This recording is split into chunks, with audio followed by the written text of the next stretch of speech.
So hello, welcome to my channel. As I started my channel today, so the name of my channel is Education Passion, as you see. So as I started teaching you science class 8 chapter 1st, crop management and production, understand, and please share this video to more and more people as your friends and other who need this.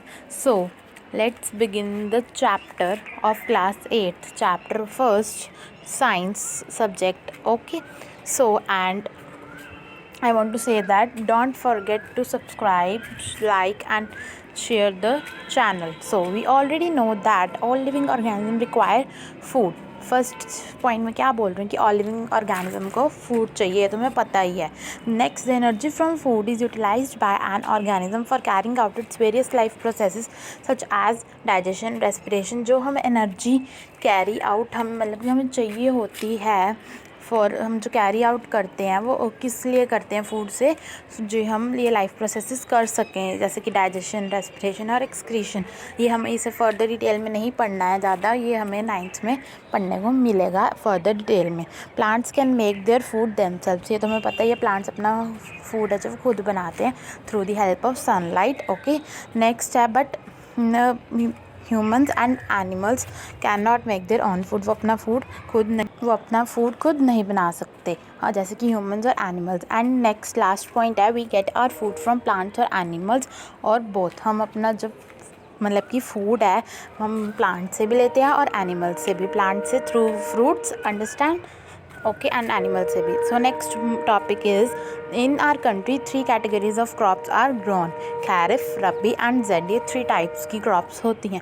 खैरिफ crops are grown in rainy season में होती हैं, जो from June to September are called kharif crops. जो kharif crops are in rainy season, for example paddy, maize, soybean. And next है रबी crops, crops which are grown in winter season, जो winter season में grow की जाते हैं उसे हम बोलते हैं रबी crops. for example हो गया जैसे कि wheat, ग्राम, और ये होती हैं अक्टूबर से मार्च. जेड क्रॉप्स, इसे हम, it is also known as summer crops. Remember always, the crops grown in summer season are called zaid crops. Sorry, for example moong, musk melon, watermelon, cucumber, etc. are Z crops. You have to remember these 3 things, that kharif crops are grown in rainy and rabi in winter and Z in summer.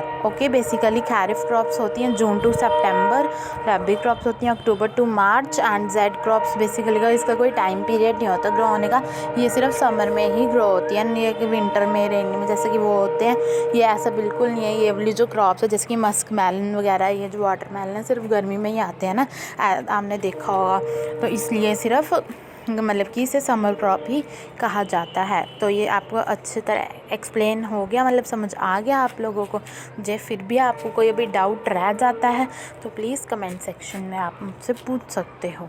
Okay, so जे if anybody want to note down this 3 types of crops, they can. So note down कर लीजिए आप, फिर हम आगे next topic पे move करते हैं. I will wait till 2 minutes right now. Okay, so our next topic is cultivation of crops involved. जो हम कल्टिवेट करते हैं, मतलब कि क्रॉप को उगाते हैं, उसके बहुत सारे एक्टिविटीज़ हैं जो वो इंक्लूड होती हैं, जैसे कि soil preparation. It involves loosening and tilling of the soil.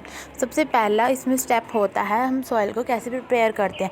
Soil जिसमें लूजनिंग होती है और टिलिंग, मतलब कि जैसे खुदाई करते हैं एक तरह पहले, फिर मतलब कि हम मिट्टी खोदते हैं, फिर वाटरिंग करते हैं, तभी उस मतलब कि सॉइल जो प्रिपेयर होती है कोई भी क्रॉप उगाने के लिए. सबसे पहले है मतलब कि हमें वाटर अच्छी तरह देना चाहिए. नेक्स्ट आ जाता है सोइंग.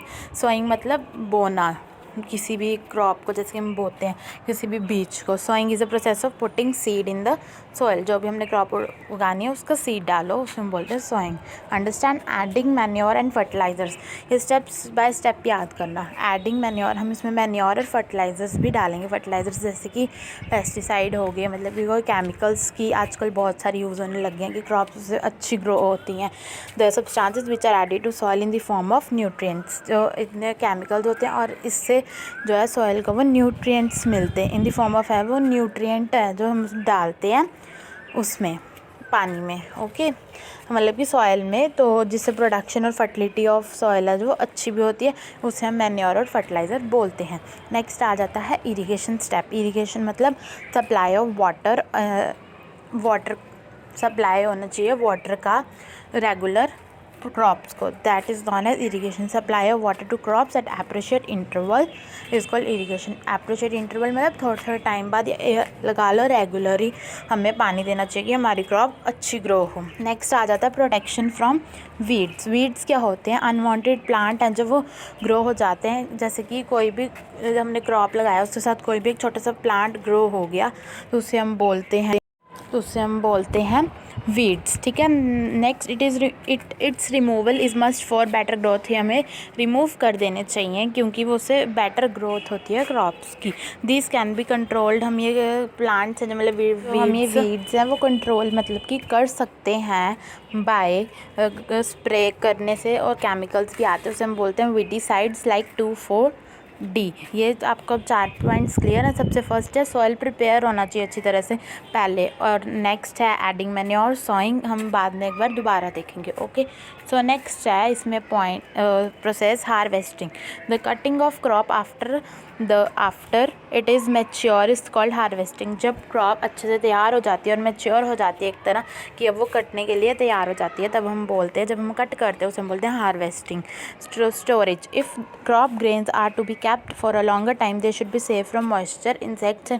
हम जो इसे मतलब कि क्रॉप्स को स्टोर करके रख सकते हैं, जो हम उसे स्टोर करके रखेंगे अच्छे मतलब कि ज़्यादा टाइम के लिए, तो वो सेफ़ भी रहेगा, फ्रॉम मॉइस्चर भी नहीं होंगे, कीड़े मकोड़े भी कुछ नहीं, वो प्रोटेक्ट रहेंगे। नेक्स्ट आ जाते हैं इसमें humus. Humus is the top layer of soil form by decaying और decomposition of matter like animal remain, shed leaves and dungs of cattle. Humus basically एक टॉप लेयर होती है सॉइल की, ओके, जो सॉइल की होती है, जो कौन बनाता है? जो डेड और decaying decomposition of organic matter होता है, जैसे कि कोई एनिमल का डिकम्पोजिशन बेसिकली प्रोसेस पता ही आप लोगों को, आपने पहले पढ़ा ही होगा। डिकम्पोजिशन मतलब कि कोई डेड एंड डिकेइंग ऑर्गेनिज्म, जैसे आपको पता ही है decomposition dead and decaying organism of plant animal ही होता है, तो वो ये उसी से ही लेयर बनती है, उसे हम बोलते हैं ह्यूमस। नेक्स्ट आ जाता है पेस्ट। पेस्ट क्या होते हैं? पेस्ट आर इंसेक्ट्स ऑफ और rodents that destroy much of crop yield. मतलब कि पेस्ट आर एक इंसेक्ट होते हैं एक तरह के, जो सारी मतलब कि ज़्यादा क्रॉप है वो डिस्ट्रॉय करते हैं। It is necessary to save from, ये बहुत ज़रूरी है कि जो हम क्रॉप्स ग्रो कर रहे हैं तो हम उसे सेफ़ रखें, मतलब कि पेस्ट से, बाय स्प्रेइंग एनी, कुछ भी स्प्रे करके, मतलब बस हमें उसे प्रोटेक्ट रखना चाहिए, वरना क्रॉप्स हमारी डैमेज भी हो सकती हैं। तो आपको पता लगा पहले हमारी कौन कौन से स्टेप थे? सॉइल प्रिपेयर होना चाहिए, सॉइंग होनी चाहिए अच्छी तरह से, adding of manure fertiliser add करना चाहिए, फिर प्रोटेक्शन होनी चाहिए वीड्स से, ओके। फिर उसके बाद नेक्स्ट आ जाता है पहले सबसे पहले सॉइल प्रिपेयर होएगी, फिर हम उसमें सॉइंग करेंगे सीड, फिर मैन्योर फर्टिलाइज़र, नेक्स्ट यही है, okay. Protection from weeds, harvesting, humus है एंड पेस्ट है। So next move our next topic is important agricultural tools, की कौन कौन से इंपॉर्टेंट हैं जो एग्रीकल्चर टूल्स हैं। प्लो, सबसे पहले आ जाता है प्लंग। प्लंग क्या होता है?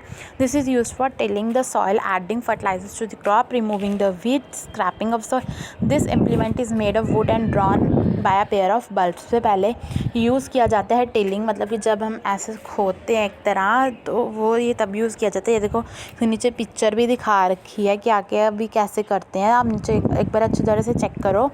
और जो ये किस में हेल्प करता है? फर्टिलाइजर्स डालने में क्रॉप में, रिमूव करता है वीड्स को, उसमें भी हेल्प करता है, और ये बनाया गया होता है, ये बना होता है वुड का और पेयर ऑफ बल्ब से, ओके। नेक्स्ट चीज़ हमारा एग्रीकल्चर टूल आ जाता है इसे हम बोलते हैं हो, okay. It is use for removing weeds and for loosening of soil. ये हमें हेल्प करता है, इट इज़ यूज बेसिकली किया जाता है तो हमें मतलब कि वीड्स रिमूव करने में, जो अनवांटेड प्लांट्स उग जाते हैं, हमने जैसे कि पीछे पढ़ा ही है, and for the loosening of soil, okay. मतलब कि लूजनिंग मतलब कि सॉइल की वो ना हो ख़त्म, या एक तरह का मतलब कि वो ख़राब ना हो, उससे भी हमें वो एक तरह की यही है, एक ये भी टूल एग्रीकल्चर का, मतलब कि अनवांटेड प्लांट्स को भी रिमूव करता है, और जो उसकी लूजनिंग है मतलब ख़राब होना है एक तरह का, वो उससे भी प्रोटेक्ट करता है। ये नेक्स्ट नीचे हो की ना पिक्चर बनी हुई है, देखो ग्रिप है, ये उसका हैंडल ऐसे पकड़ने वाला, और बेंट प्लेट है, बीम है, रोड है। तो और ऊपर एक बार ब्लॉक का भी देख लेना डायग्राम, अंडरस्टैंड। ये हमारे अभी 2 एग्रीकल्चर टूल्स हैं, हम आगे देखते हैं बाकी कितने एग्रीकल्चर टूल्स हैं जो वो पड़े हैं। अब देखो कि आपको अब समझ आ गया कितना था। सो नेक्स्ट है हमारे कल्टीवेटर, और नेक्स्ट फिर उसके बाद आ जाएंगे ट्रेडिशनल टूल। कौन कौन से हैं? Cultivator is use for ploughing, it is driven by a tractor and use of cultivator saves labour and time. में जो ऊपर कल्टीवेटर ट्रैक्टर ही बोलते हैं एक तरह से, मतलब कि ये भी एक टूल, मतलब कि जो उसके आगे लगा होता है वो कल्टीवेटर होता है। ये यूज़ हम लगाते हैं ट्रैक्टर के आगे, ये भी हेल्प करता है, मतलब कि इससे हमारे पास ज़्यादा लेबर की भी ज़रूरत नहीं पड़ती और हमारा टाइम भी है जो वो भी सेफ़ होता है। सो नेक्स्ट आ जाते हैं traditional tool. The tool used traditionally for sawing seeds is shaped like a funnel. सबसे पहले जो टूल है जो वो यूज़ किया जाता है ट्रेडिशनली, वो मतलब कि शेप्ड लाइक फनल होता है। हम आगे अभी देखते हैं कि आगे ट्रेडिशनल मेथड ऑफ सॉइंग कौन कौन से हैं। ओके, अब हम आगे देखते हैं ट्रेडिशनल मेथड ऑफ सॉइंग है seed drill and sickle. Seed drill used for sawing with the help of tractors. ये बाय ट्रैक्टर्स है जो यूज़ किया जाता है। This tool shows the seed uniformly at a proper distance. ये properly मतलब कि डिस्टेंस पे, और जितनी उसकी डेप्थ होती है, जितनी उसकी डेप्थ होती है वो सीधी से मतलब कि बताता है, और इससे हमें इजी हो जाता है थोड़ा मतलब कि उसे क्रॉप को सो करना, मतलब कि बोना। नेक्स्ट है ये सिक्कल है जो बेसिकली यूज़ किया जाता है, यूज़ फॉर मैनुअल हार्वेस्टिंग। हाथ से जो मतलब कि हार्वेस्टिंग करते हैं उसके लिए ये सिक्कल है जो वो यूज़ होता है। ये ट्रेडिशनल मेथड्स हैं। सो नेक्स्ट बेसिकली ये तो अब इस चैप्टर में ज़्यादा कुछ है नहीं, सारे डेफिनेशन है कि हमें पता लगे कि आगे होता है। Food from animals like plants, animals also provide us different kind of food like fish, meat, egg. ये तो हमें पता ही है, एनिमल जो हमें फूड है वो प्रोवाइड करते हैं, जैसे कि मीट, नॉर्मल ये सबको पता है। नेक्स्ट आ जाता है fumigation. Fumigation is the most effective method for checking growth of insects by providing smoke or chemicals in the gaseous state without affecting the grain. Fumigation एक most effective method है for checking the growth of insects। हमें पता लग जाता है कि इससे कितने ग्रो हो रहे हैं इंसेक्ट्स बाय प्रोवाइडिंग, हम मतलब कि किससे हमें पता लगता है, बाय प्रोवाइडिंग स्मोक और अदर कोई भी केमिकल्स, धुएँ या केमिकल्स देके in the gaseous state without, जिससे इफेक्ट नहीं होती ग्रेन। तो ये 2 पॉइंट्स हैं। सो नेक्स्ट है हमारे पास agriculture practices. These are various activities have to be perform before sowing and up to harvesting. These are called agriculture practices. Agriculture practices कहते किसी को हैं, ये बेसिकली वेरियस एक्टिविटीज़ होती हैं जो परफॉर्म की जाती हैं सॉइंग से मतलब कि पहले, ओके, एंड अप टू जो हार्वेस्टिंग तक, जब तक वो कट नहीं जाती क्रॉप तब तक चलती हैं, ठीक है। नेक्स्ट आ जाता है animal husbandry. Animals reared at home or on a farm have to provide with proper food, shelter and care. When this is done on a large scale, it is called animal husbandry.